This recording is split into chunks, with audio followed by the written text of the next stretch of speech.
요즘에 국회에 어, 국회 증인감정법이라는 법이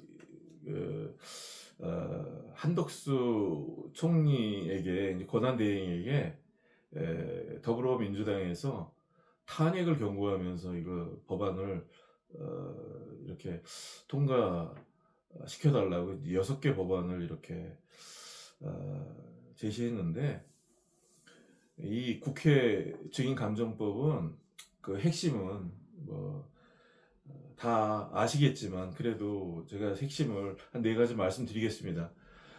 기업이 국회가 요구하는 모든 자료를 제출해야 되는 법입니다. 이것은 끔찍한 법이에요. 이게 이런 법이 있을 수 없습니다. 이게 누구를 위한 법인지 참 기가 막힙니다. 내가 이제 이런 일들을 통해서 더불어민주당의 정체성을 보게 됐습니다. 네. 그 더불어민주당 이 간첩법을 개정에 반대하고 있는데 어느 나라도 그렇게 하고 있지 않아요. 좌파 우파를 떠나서 자국의 국익을 위해서 어느 나라 정치인도 더불어민주당처럼 하고 있지 않습니다. 이 국회 증인감정법은요, 또 기업은 국회가 요구하는 인본의 출석을 반드시 보장해야 된다, 이런 거예요. 또 개인정보 보호 및 기업비밀 유출 보호를 위해 거부할 수가 없다고 되어 있습니다. 만약에 거부할 때에는 3년 이하의 징역에 처해진다고 되어 있어요. 이거 끔찍한 법입니다. 이게 이 기업의 비밀들이 그게 재산이고, 그런 비밀들을 기업이 갖고 있는 기술적인 노하우, 그 어떤 생산 라인의 그 노하우, 그런 것들이 어떤 핵심적인 그런 어떤 노하우고, 그런 것들을 모르기 때문에 어떤 산업에서 우리가 경쟁 우위를 차지하고 있는 것인데, 그 지금 격차도 얼마 안 났는데 이제 곧 주변국에서 그 반도체 같은 것도 좀 수준이 낮은 건 대량으로 양산을 하게 돼 있는데, 이게 지금 정신을 못 차리고 이게 어느 나라를 위해서 이런 법을 갖다가 국회에 상정을 해서 이게 나라의 모든 국부를 유출시키려고 하는지, 이거 내가 왜 이렇게 단정적으로 말씀드리냐면요. 그 통영경찰서에서도 보험 사기꾼들과 함께 이렇게 영상을 조작해서 또 국가수에 들어가야 될 영상을 바꿔치기 하고, 왜 그런 짓을 하겠습니까? 제 조서도 허위로 작성하고 가짜 체포영장을 갖고 와서 막 잡아가고, 왜 이런 짓을 하겠습니까? 보험 사기꾼을 제가 신고했어. 그런 것들이 세상에 나오면 큰 손해가 있기 때문이에요. 그들이 또 감방도 가고 앞으로 그 수입원이 끊어지기 때문입니다. 그거 공무원들 한두 사람이 해먹는 게 아니에요. 다 여러 사람이 연결돼 있다고 생각합니다. 내가 검사한테도 말했는데 검사가 조사도 안 해주고 기소하는 게 그게 말이 됩니까? 그것도 가짜 체포영장으로. 그 검사는 그 죄가 그냥 넘어갈 수 없을 것입니다. 이 하물며 이런 조그마한 보험 사기나 이런 이권에도 이런 짓으로 해서 해먹는데, 이게 수조 원을 들여서 뭐 10년, 15년을 연구 개발해 갖고 그렇게 그 획득한 그 지적 재산, 기술, 이런 것들 로비가 없겠습니까? 그런 것들을 국회에서 이렇게 제출해서 그 자료들을 제출할 때 그것이 어디로 흘러갈 수 있다고 생각하십니까? 그거 막을 수 있는 법적인 근거도 없어요. 그거는 그들의 양심에 맡겨야 됩니다. 근데 나는 더불어민주당이 이거 지금 이런 일들을 통해서 너무 국민들에게 자신들의 정체를 드러내고 있다고 생각합니다.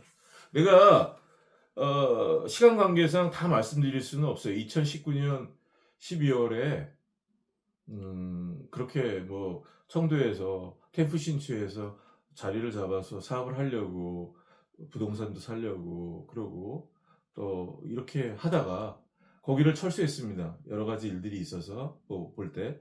그거 잘했다고 생각합니다. 저는 지금. 예, 잘했다고 생각하고 이 2020년대에 와서 한국에 촛불 시위가 있었죠. 그때 저도 중국에서 이렇게 신문을 보면서 비행기 타고 한국에 왔어요. 서초동 그 촛불 시위 현장에 굉장히 많은 사람들이 나오셨어요. 지금 이제 30대 전후의 그런 젊은 분들이 많이 계신데요. 제가 그 촛불 시위에 참여할 때 연세가 많으신 분들도 많이 오셨어요. 40대, 50대, 60대 분들도 많이 오셨습니다. 그래서 그 법원 앞에서 우리가 구호를 외치면서 이렇게 투쟁했습니다. 저는 그때 이제 잘하는 줄 알았거든요. 이제 나중에 보니까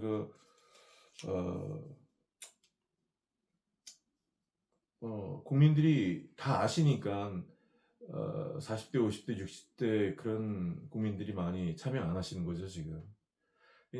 젊은 국민 여러분, 30대 전후의 그런 어떤 젊음이 있는 우리 시민 여러분, 여러분들이 저를 보실 때 제가 어떤 당에 소속돼 있다든지 어떤 정파에 소속돼서 이런 말씀을 한다고 생각하십니까? 뭐가 어떤 제가 얻는 게 있어서 이런 말들을 어떤 그게 유무형의 어떤 이득을 위해서 이런 말씀을 드린다고 생각하십니까? 그렇지 않습니다. 그렇게 안 보실 거예요. 사실 그렇지 않습니다. 어, 어, 다른 나라는요, 미국 같은 경우에는 연방법이 있어요. 제 793조 경제 스파이법 EEA라고 합니다. 또 영업비밀보호법이 있어요. DTSA라는 법이 있어요. 이 미국의 연방법이라는 것은 무슨 말이냐면요. 미국의 여러 주에서 다 지켜야 돼요. 한 주에서 지키는 법이 아니라 미국 전체에서 지켜야 되는 거예요. 요것은 무슨 법이냐면 간첩죄에 해당하는 거예요. 산업기밀을 유출해도 간첩죄로 엄벌할 수 있는 것입니다. 한 20년, 10년 이상 감옥에 보낼 수 있는 거예요. 이렇게 엄격하게 다루는 것입니다. 중국에서 IT 기술을 유출했다. 한국 사람이 그거 살아서 못 나올 것입니다. 감방 가갖고 중형에 처해질 것이에요. 어떻게 더불어민주당처럼 거꾸로 나갈 수가 있습니까? 일본은 2012년 특별비밀보호법을 제정해서요. 간첩행위에 대해서 적국과 외국을 구분하지 않고 처벌하고 있습니다. 아니 이렇게 지켜도 그 기술들이 유출이 되고 국가 기밀들, 군사 기밀들이 유출이 되는데 이거는 대놓고 간첩들이 와서 해먹으라고 훔쳐가라고 장려하는 거나 마찬가지예요. 이거. 국회 증인감정법은 그 기업의 지적재산권 또 국민의 헌법의 자유권을 심각하게 침해하는 법률입니다. 또 이것은 국가의 국부 이런 IT 항해라든지 한국의 방산업 비밀이라든지 이런 것들 한국이 이제 미래에 먹고 살 수 있는 그 먹거리들을 다 통째로 이렇게 외국에 유출시킬 수 있는 이런 법입니다. 부정부패하는 국회의원, 경찰, 검찰, 선거관리위원회 이런 사람들은 몇몇 사람들은 떼돈을 벌겠죠. 그렇지만 나라는 망가지는 것입니다. 이런 법이 악법이에요. 이거 저는 이제 개인적으로 윤석열 대통령님이 이번 계엄이나 이런 문제에 그 어떤 계엄령법이라든지 이렇게 건법에 나오는 조항들을 볼 때 좀 이렇게 다 이렇게 공감할 수 없는 그런 부분들이 있어요. 그렇지만 이제 우리나라 지금 현실을 볼 때 이렇게 2020년 그 촛불처럼 그렇게 많이 일어나서 윤석열 대통령이 지금 밀려나고 더불어민주당이 다시 대권에 이렇게 나와서 그 당시처럼 문재인 대통령이 됐듯이 몰표로 많이 그렇게 된다면 이 나라가 참 끝장날 것 같은 그런 마음이 듭니다. 이 국회 증인감정법은요, 제가 볼 때 이건 매국노법이에요. 더불어민주당은 이런 법을 국민의 민의를 거슬려서 이런 법을 통과시키려면 당명을 개정해야 합니다. 더불어 매국노당으로 바꿔야 돼요. 제가 좀 말을 심하게 해서 안 된 마음이 있습니다. 그래도 그렇지만 이제 이렇게 이런 좀 좋지 않은 표현을 썼다 해도 좀 사랑의 매로 받아주셨으면 좋겠습니다. 제가 국힘당을 또 그렇게 지지하고 좋아하지 않습니다. 거기도 많이 부패한 모습이 보이기 때문이죠.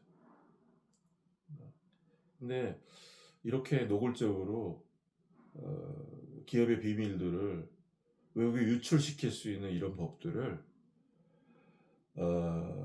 대통령이 탄핵 이 국면에서 이렇게 권한대행 한덕수 권한대행에게 이렇게 강요하는 거, 이런 거 볼 때 이거 참 보통 문제가 아니라고 생각합니다.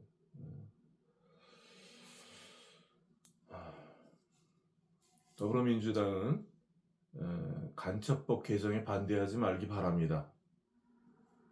국회 증인감정법 등 6개 법안을 통해서 우리 국민들이 더불어민주당의 모습을 보고 있어요. 그리고 우리 지금 광화문의 집회에 참석하시는 그 젊은 시민 여러분, 좀 젊었을 때에는 이렇게 하면 그것이 이제 애국으로 생각이 됩니다. 저도 그것이 제 경험과 제가 체험했던 일들, 외국에 나가서 봤던 거, 경험했던 거, 지금 짧은 시간 내에 다 말씀드릴 수가 없어요. 그런 것에 비춰놓고 볼 때 이게 나라를 위한 일이라면 저도 뛰어나가겠어요. 함께 하겠습니다. 근데 그렇지가 않기 때문에 그래도 2020년에 이런 것들을 촛불 집회 때 경험했던 사람들이 왜 참여하지 않는지, 그런 것들을 좀 생각해 주셔서 신중하게 하셔야 된다고 생각합니다. 그리고 부패에는 좌파 우파가 따로 없어요. 이 나라가 썩어가고 있습니다. 거짓말하는 그런 더러운 말들을 입에 하는 그런 사람들이 대통령이 되면 안 된다고 생각합니다. 저는 정말 부끄러워서 해외 못 나갈 것 같아요. 부끄러워서 고개를 못 들고 다닐 것 같아요. 아, 윤석열 대통령님은 이번에 그 간첩에 관련된 문제, 부정선거에 관련된 문제를 말씀하셨는데 앞으로 전국이 어떻게 흘러갈지 모르지만 혹시 다시 한번 기회가 주어진다면 그 문제 좀 미리미리 하셨어야 된다고 생각합니다. 하지만 또 한 번의 기회가 주어진다면 그거 반드시 짚고 넘어가시고 정말 목숨을 걸고 그 민주주의의 그 가장 중요한 그 선거 그 부정 문제를 파헤쳐서 조사하시고 또 이 간첩법도 또 이 대공수사권도 예전처럼 그렇게 돌려놓으시고 그래 주시길 바랍니다. 제가 뭐 할 말은 많은데 원고 없이 이렇게 말씀을 드려서 이렇게 많은 시간이 걸렸습니다. 끝까지 시청해 주셔서 감사합니다.